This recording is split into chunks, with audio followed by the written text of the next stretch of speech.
అందరికీ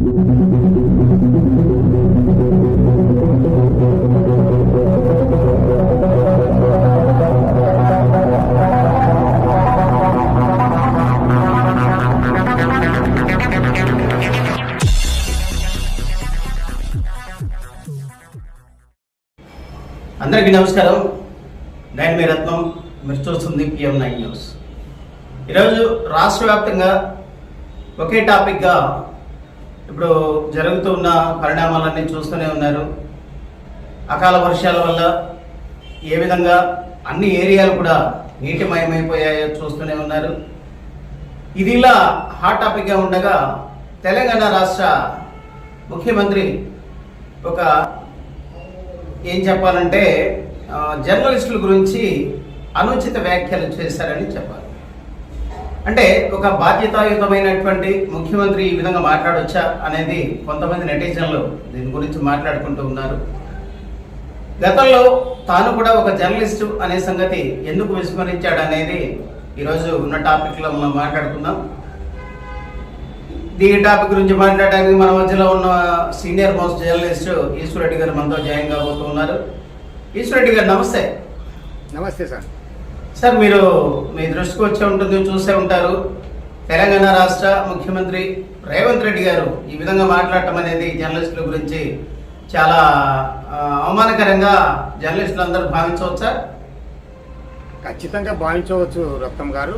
ఎందుకంటే ఇదే కాంగ్రెస్ పార్టీ అధికారంలోకి, తెలంగాణ రాష్ట్రంలో అధికారంలోకి రాకముందు, అంటే సీఎం రేవంత్ రెడ్డి కాకముందు ఇదే ఢిల్లీలో జరిగినటువంటిది మీరు గమనించినారో లేదో, ప్రతి ఒక్క సీనియర్ జర్నలిస్టు ఖచ్చితంగా ఇది గుర్తుపెట్టుకోవాలి. ఈ యొక్క సెంట్రల్ కమిటీ ఏదైతే కాంగ్రెస్ పార్టీ ఉందో ఆ సెంట్రల్ కమిటీలో కనీసము 2-3 యూట్యూబ్ ఛానళ్ళు ఉన్నటువంటి వాళ్ళకే మేము టికెట్ ఇస్తాము అనడం జరిగింది. ఎప్పుడు జరిగింది? అన్న తర్వాత అది రేవంత్ రెడ్డి గారు సీఎం కాకముందు, ఈ టికెట్ల పంపిణీ ముందు, ఇది మీరు మళ్ళీ కూడా ఒక విజువల్స్ ప్రతి ఒక్క main media, national media, international మీడియాలో కూడా టెలికాస్ట్ అయింది. ఇప్పుడు కాంగ్రెస్ పార్టీ అనేది చిన్న పార్టీ కాదు కదా. అక్కడ జరిగిన వెంట మాకు సీట్లు రావు అని చెప్పేసి ఇదే రేవంత్ రెడ్డి గారు ఏమన్నారు, నాకు 3 ఛానళ్ళు కూడా ఏం చేస్తున్నారు, కావాల్సింటే మనం ఛాలెంజ్ చేసి కూడా చూపిస్తాం. మళ్ళీ ఆ యూట్యూబ్ అని అంటే గర్వము అధికారం వచ్చిన తర్వాత నెత్తికెక్కుతుంది అనేది, అతను ఒక జర్నలిస్ట్ అనే విషయాన్ని మర్చిపోయి, అసలు ఒక విషయం చెప్పాలంటే ఈరోజు ప్రపంచాన్ని శాసిస్తున్నటువంటిది యూట్యూబ్, ట్విట్టర్, తర్వాత ఇన్స్టాగ్రామ్ వగైరా ఇలాంటి సోషల్ మీడియాని ఈరోజు శాసిస్తున్నటువంటి సంగతి. ఇదే ఎలక్షన్ల ముందు ఇదే యూట్యూబర్స్ అని ఏ రకంగా వ్యంగ్యంగా మాట్లాడినాడో ఇదే యూట్యూబ్ వాళ్ళతో టైఅప్ అయినాడు కదా ఇదే రేవంత్ రెడ్డి గారు. అదే కదా మళ్ళా. కాబట్టి ఇట్లా అంటే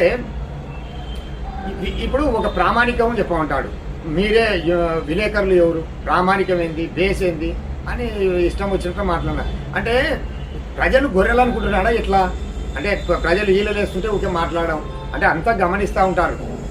ఇప్పుడు యూట్యూబ్ అని చెప్పేసి అన్నారు, ఆ వ్యంగ్యంగా మాట్లాడే బదులు ప్రామాణికం అని చెప్పినాడు. అదే ప్రామాణికాన్ని అతను ఒక సీఎం కదా, ఈరోజు ఒక ట్రేడ్ మార్కు గవర్నమెంట్ పెట్టినదే కదా, లేదు పోస్టల్ లైసెన్సు ఇలాంటివి కొన్ని ఉన్నాయి కదా, బ్రాడ్కాస్టింగ్, అలాంటివి పెట్టి మిగతా ఛానల్ని మేము బ్యాన్ చేస్తున్నామని చెప్పేసి ఒక అనౌన్స్ చేయొచ్చు కదా. ఆ దమ్ము ధైర్యం ఉందా మళ్ళీ రేవంత్ రెడ్డి గారికి? ఇప్పుడు ఆయన ఆ విధంగా మాట్లాడడానికి గల కారణాలు గత రాత్రి అంటే నిన్నటి రాత్రి ఇదే విధంగా ఆంధ్రప్రదేశ్లోని ముఖ్యమంత్రిగా ఉన్నటువంటి నారా చంద్రబాబు నాయుడు గారు కూడా సోషల్ మీడియా గురించి మాట్లాడారు. అది దీనికి సాదృశ్యం అనుకోవచ్చా? ఖచ్చితంగా. అంటే సోషల్ మీడియాని మేము ప్రోత్సహిస్తాము ఖచ్చితంగా అనేది, సోషల్ మీడియా చాలా ఇంపార్టెంట్ అని చంద్రబాబు నాయుడు గారు చెప్తున్నారు. అంతే కదా. అంటే డిఫరెంట్ రెండు తెలుగు రాష్ట్రాల ముఖ్యమంత్రులకే డిఫరెంట్. అంటే ఇతను విజనరీ వ్యక్తి, అతను కూడా చదువుకొని ఏమి చదువు సంజయ్ రాని వ్యక్తి అయితే కాదు కదా. జర్నలిస్ట్ గురు శిష్యులు కూడా కదా మళ్ళా. అసలు ఒక్క విషయం రత్నం గారు, ఈరోజు స్టేట్ గవర్నమెంట్లు కావచ్చు, సెంట్రల్ గవర్నమెంట్ కావచ్చు, ఒక ప్రామాణికమైనటువంటిది యూట్యూబ్ అంటున్నారు. ఇప్పుడు మెయిన్ ఛానల్ ఉన్నాయి. అసలు యూట్యూబ్ గాన లేకపోతే నాకు తెలిసినంత వరకు నా అనాలిసిస్ ప్రకారం TV9 కావచ్చు, TV5 కావచ్చు, NTV కావచ్చు, అన్ని టీవీలని గురించి మాట్లాడుతున్నా. అసలు ఆ ఛానళ్ళు ఈ రోజు యూట్యూబ్ లేకుంటే, యూట్యూబ్ అని డబ్బులు లేకుంటే నడపలేని పరిస్థితి. ఇది 100% అక్షరాల సత్యం. అంటే అక్షరాల సత్యం, దీనిలో అనుమానం లేదు. ఈరోజు ఒక న్యూస్ ఛానల్ నడపాలంటే ఒక ఆంధ్రజ్యోతి కావచ్చు, TV5, TV9, NTV కావచ్చు, ఏదైనా కావచ్చు, అత్యంత మనం చిన్న ఛానల్ రన్ చేయనికనే ఎన్నో ప్రయాసాలకి తర్వాత మనం ప్రయాస కోర్చినప్పటికీ మన న్యూస్, మన రిపోర్టర్ పంపించిన న్యూస్ అది టెలికాస్ట్ అయిన తర్వాత ఆ ఆనందం మనకు డబ్బులు ఇచ్చినా కూడా రాదనేది నేను ఖచ్చితంగా చెప్పగలుగుతాను. తర్వాత ఇంకొక విషయం అంటే ఈశ్వరెడ్డి చెప్పండి. ఇప్పుడు ఆయన జర్నలిస్టులని వ్యంగ్యంగా మాట్లాడారు అని చెప్పేసి మీరు అంటున్నారు. అవును. అట్ ద సేమ్ టైం అంటే వీళ్ళని పొగుడుతూ ఉన్నట్ట ప్రింట్ అండ్ ఎలక్ట్రానిక్ మీడియాని అట్లని కాదు, కానీ ఇప్పుడు ప్రింట్ అండ్ ఎలక్ట్రానిక్ మీడియా అంటే పెద్ద ఛానల్లోని పొగుడు, ఈ చిన్న ఛానల్ అంటే ఎక్కడో సాట యూట్యూబ్లో వదిలేటువంటి వాళ్ళు ఎక్కడో సాట చిన్న పొరపాట్లు చేసి ఉండొచ్చు. వాళ్ళని పదే భూతలు అసలు ఎన్ని పొరపాట్లు చేస్తారు లేరండి వాళ్ళు. పొలిటీషియన్స్ వాళ్ళ యొక్క తప్పులను ఎత్తి చూపడానికే మనం ఉన్నాం మీడియా. అంటే దాంట్లో ప్రధాన పాత్ర ఈ యొక్క సోషల్ మీడియాని పోషిస్తుంది. 100% దీనిలో అనుమానమే లేదు. ఈరోజు మనము ఇక్కడ ఒక రోడ్డు మీద పోతుంటే ఒక ప్రమాదం జరిగితే 5 నిమిషాల లోపల చూపించగలుగుతున్నాం. మళ్ళా దాన్ని యూట్యూబ్ అని వ్యంగ్యంగా మాట్లాడడం, ఆ యూట్యూబ్ ఎందుకు చూస్తున్నాడండి అసలు తెలంగాణ సీఎం గారు ఎందుకు చూస్తున్నట్లు ముందు? నేను యూట్యూబ్ అనేది ప్రపంచాన్ని శాసిస్తున్నది, ఇది నగ్న సత్యం. ఇది ఎటువంటి పరిస్థితుల్లో కూడా యువతలో ఉన్నటువంటి తెలంగాణ రాష్ట్రంలో ఉన్నటువంటి ముఖ్యమంత్రి, ఆంధ్రప్రదేశ్లో ఉన్నటువంటి ముఖ్యమంత్రిని కూడా చూసి కూడా అంటే ఈరోజు ప్రతి ఒక్కటి ఇప్పుడు విజయవాడకు వరదొచ్చింది, ఎక్కడెక్కడ సోషల్ మీడియాలో కానీ ఏదన్నా కానీ ఉన్నట్లు వార్తలు పెట్టండి అని అడుగుతున్న పరిస్థితి ఉంటే ఎట్లండి? ఆ విషయం ఎందుకు మర్చిపోయినట్టు మరి చంద్రబాబు నాయుడు గారు ఇప్పుడు గత 7 రోజుల నుంచి ఏ విధంగా విజయవాడ ముంపు ప్రాంతాల్లో సోషల్ మీడియా వాళ్ళు మొత్తం హల్చల్ చేస్తున్నారు. అక్కడ ఉన్నటువంటి ప్రతి ఒక్క ఆపదని ఎప్పటికప్పుడు వేలెత్తి చూపిస్తూ అందరికీ తెలియజేస్తున్నది ఈ సోషల్ మీడియా యూట్యూబ్ ఛానల్స్ కదా. అదే కదా మొన్న అన్నారు కదా, మీరు గమనించారు లేదండి? మొన్న ఒక ప్రెస్ మీట్లో ఎక్కడంటే ఇది వాగుంది కదా, నిన్న మాట్లాడినాం, అది బుడమేరుకు సంబంధించినటువంటి మాట్లాడేటప్పుడు ఏమన్నాడు? Social and electronic media, print media అందరికి కూడా నేను నమస్కరించి చెప్తా ఉన్నాను. తర్వాత ఈరోజు సోషల్ మీడియా ఫాస్ట్ అయిపోయి ప్రతి ఒక్క అంశం కూడా మన దృష్టికి వస్తుంది. అందుకోసం ప్రభుత్వం ఎంబడే స్పందించి దానికి సొల్యూషన్ చేయించగలుగుతున్నాం అనేది చంద్రబాబు నాయుడు అన్నారు.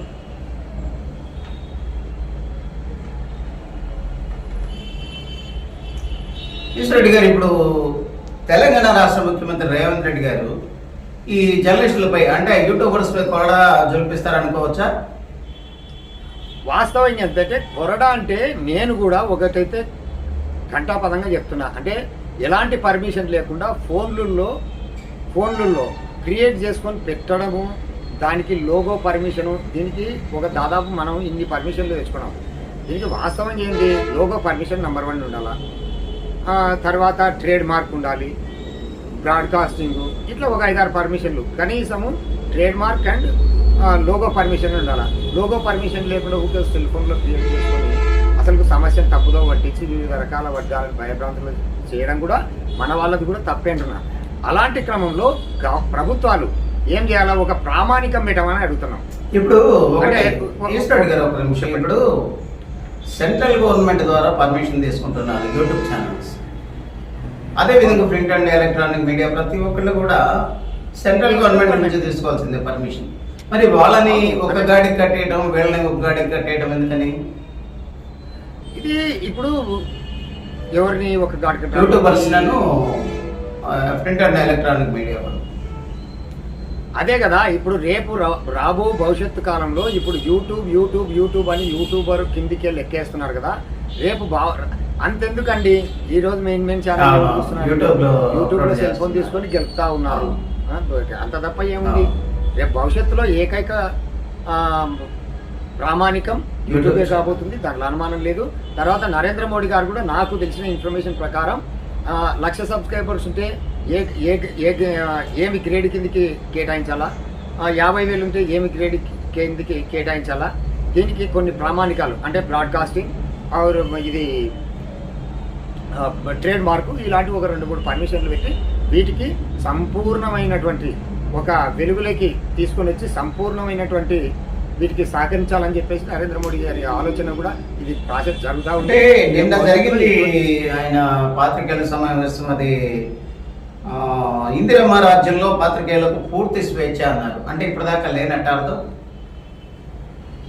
ఇందిరమ్మ రాజ్యంలో పూర్తి స్వేచ్ఛ అంటే ఆయన ఇందిరమ్మ రాజ్యాన్ని నేనేలుతున్నాను కాబట్టే ఇందిరమ్మ రాజ్యం ఇది తెలంగాణ రాష్ట్రము, ఇందిరమ్మ రాజ్యం అంటే పూర్తి స్వేచ్ఛ అన్నాడు. అంతెందుకండి 1975లో ఎమర్జెన్సీ పీరియడ్ లో ఏ విలేకరులని ఎమర్జెన్సీ కాల్చి పడేసినారు.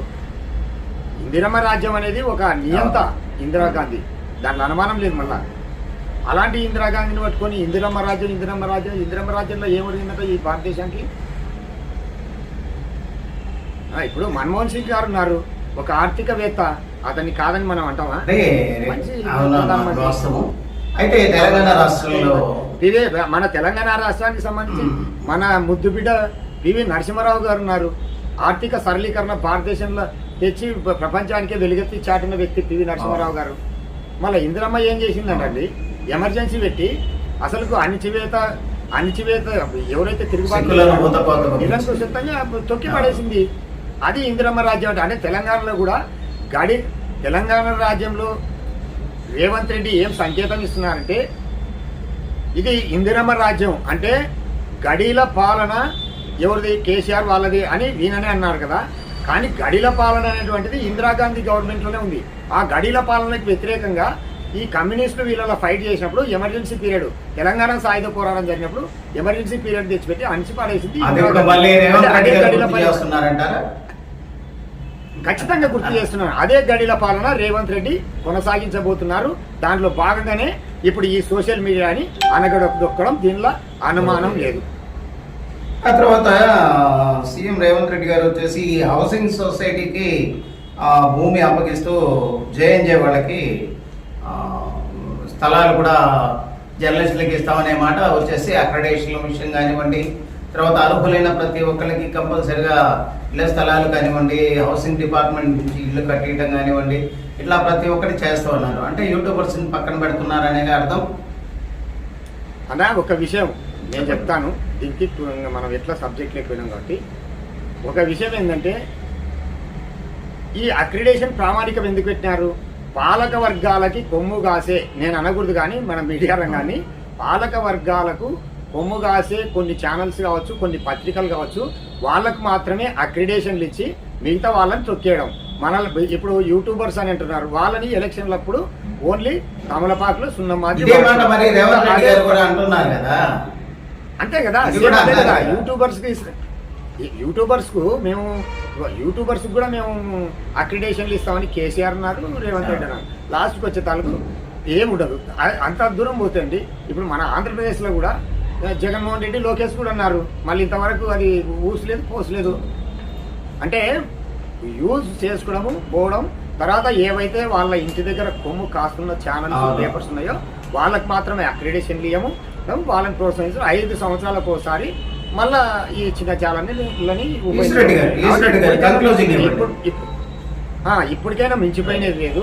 ఈ యొక్క చిన్న ఛానళ్ళు, చిన్న పేపర్లు ఒక యూనిట్గా ఏర్పడి ఈ ప్రభుత్వాల మీద తిరుగుబాటు చేస్తే తప్ప దీనికి సొల్యూషన్ దొరకదనేది నా యొక్క వ్యక్తిగత అభిప్రాయం. ఖచ్చితంగా ఈ యొక్క తెలంగాణలో రేవంత్ రెడ్డి మళ్ళా గడిల పాలన కొనసాగించబోతున్నాడు అనడానికి సాక్ష్యం ఇలాంటి చిన్న చిన్న ఛానళ్ళని తొక్కడమే.